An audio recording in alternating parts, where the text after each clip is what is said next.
মঙ্গলদৈ ভূপেন্দ্ৰ নাৰায়ণ দেৱ জাতীয় বিদ্যালয় সপ্তাহৰ সফল সামৰণি। দৰঙৰ জাতীয় বিদ্যালয় আন্দোলনৰ অন্যতম গুৰি ধৰোঁতা মঙ্গলদৈ কৰিমচকস্থিত ভূপেন্দ্ৰ নাৰায়ণ দেৱ জাতীয় বিদ্যালয়ৰ বিগত 16 ডিচেম্বৰৰ পৰা 20 ডিচেম্বৰলৈ বিদ্যালয় সপ্তাহ অনুষ্ঠিত হয়।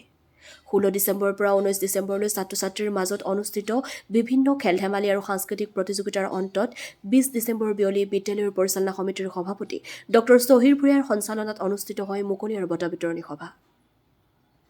বিদ্যালয় শিক্ষয়িত্ৰীসকলে পৰিৱেশন কৰা এটি জ্যোতি সংগীতেৰে আৰম্ভ হোৱা আৰু অধ্যক্ষ আলী আজগৰ তথা উপাধ্যক্ষ ক্ষীৰৱ চহৰীয়াই আঁত ধৰা এই অনুষ্ঠানত বিদ্যালয়ৰ বিশেষভাৱে সক্ষম প্ৰাক্তন ছাত্ৰী দিল্লী জৱাহৰলাল নেহৰু বিশ্ববিদ্যালয়ৰ পৰা শিক্ষাৰ্থীৰে স্নাতকোত্তৰ ডিগ্ৰীলৈ উত্তীৰ্ণ হোৱা ৰূপশিখা নাথক সম্বৰ্ধনা জ্ঞাপন কৰা হয়। লগতে তেওঁ ছাত্ৰ-ছাত্ৰীক উদ্দেশ্যি প্ৰেৰণাদায়ক ভাষণ প্ৰদান কৰে। অনুষ্ঠানত বিদ্যালয়ৰ প্ৰাক্তন ছাত্ৰ তথা তেজপুৰ কেন্দ্ৰীয় বিশ্ববিদ্যালয়ৰ ছাত্ৰ যুগল কিশোৰ কলিতাকো সম্বৰ্ধনা জনোৱা হয়। অষ্টম শ্ৰেণীৰ ছাত্ৰীদ্বয় জ্যোতিস্মিতা মহন্ত আৰু জাগৰিকা শৰ্মাই সৃজনীমূলক আধুনিক নৃত্য পৰিৱেশন কৰা এই অনুষ্ঠানত নিৰ্দিষ্ট বক্তাৰ ভাষণ প্ৰদান কৰে সমাজসেৱিকা কুইন দাসে। অনুষ্ঠানত দশম শ্ৰেণীৰ ছাত্ৰ-ছাত্ৰীসকলক বিদায় সম্বৰ্ধনা জ্ঞাপন কৰাৰ লগতে বিদ্যালয় সপ্তাহৰ বিভিন্ন প্ৰতিযোগিতাত কৃতিত্ব প্ৰদৰ্শন কৰা ছাত্ৰ-ছাত্ৰীসকলৰ মাজত পুৰস্কাৰসমূহ বিতৰণ কৰা হয়। অনুষ্ঠানৰ শেষত সুমন ৰাজৰ গীতৰ শৰাই সামৰণি পৰে। মঙলদৈৰ পৰা মিৰ চাহিল ইৰফানৰ প্ৰতিবেদন AIN লাইভ। বিদ্যালয়ৰ অধ্যক্ষ আলী ছাৰক মই আলী ছাৰ বুলিয়ে মাতো আৰু ছাৰৰ বিষয়ে চবেই ক'লে মোৰ ক'বলগীয়া ইয়াতে নাই বিশেষ, কিন্তু এটা কথা নিশ্চয় ক'ম, নিস্বাৰ্থ সেৱা যদি কোনোবা আজি শিক্ষক শিক্ষয়িত্ৰী নিস্বাৰ্থ সেৱা যদি বুলি কোৱা মই আলী ছাৰক ক'ম। কাৰণ সকলোৱে কৈছে যে আমাৰ ভূপেন্দ্ৰ নাৰায়ণ বিদ্যালয়ৰ ছাত্ৰসকলক বা ছাত্ৰীসকলক তেওঁ ৰাতিপুৱা 4টা বজাতে উঠাই ন, কিন্তু আমাৰ ডাঙৰ ল'ৰা তন্ময় দাস ব্ৰিলিয়াণ্টত পঢ়ি আছে, এতিয়া হায়াৰ ছেকেণ্ডেৰী ছেকেণ্ড ইয়াৰ দিব। তেওঁৰ লগতো এখেতৰ কোনো স্বাৰ্থ নাই, স্কুলৰ কোনো স্বাৰ্থ নাই, কিন্তু তেওঁ ৰাতিপুৱা 3টা বজা 4টা বজাত ফোন কৰা মই গম পাওঁ, তেওঁ ফোন কৰে তেওঁ উঠোৱাৰ কাৰণে। গতিকে এনেকুৱা নিস্বাৰ্থ সেৱা একচুৱেলি বেলেগত পাবলৈ মই দেখা নাই আৰু সুন্দৰ নিদৰ্শন তেওঁৱে মহানুভৱতা আৰু জাতীয় বিদ্যালয়ৰ যোগেদি ছাত্ৰ ছাত্ৰীৰ ভৱিষ্যত উত্তৰণৰ কাৰণে তেওঁলোকে চেষ্টা কৰিছে। নিজৰ ভাষা, নিজৰ সাহিত্য, নিজৰ সংস্কৃতিৰ জৰিয়তে নিজৰ প্ৰতিভা বিকাশৰ কাৰণে সুবিধা পায়।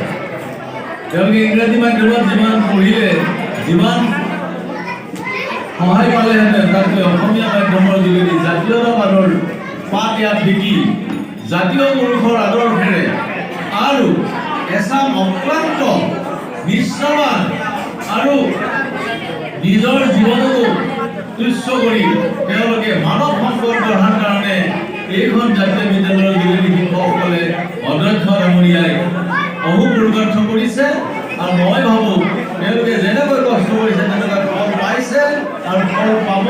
আৰু তেওঁলোকৰ ফচল আমি এতিয়াই প্ৰত্যক্ষ কৰিছোঁ। অকল পঢ়া শুনাই নহয়, শিক্ষা, সংস্কৃতি, খেলা ধূলাৰ মাজেৰেও তেওঁলোকে আদৰ্শ দাঙি ধৰিব পাৰিছে।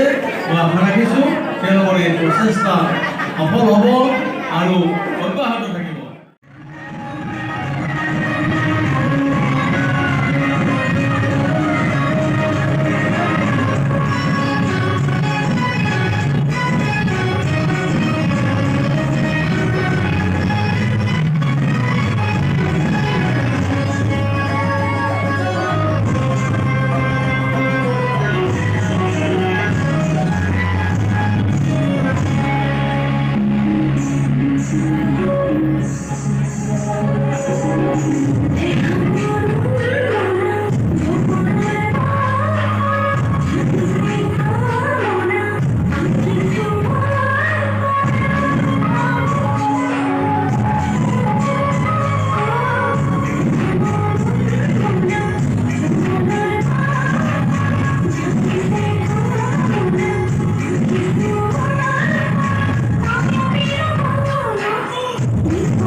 Thank you.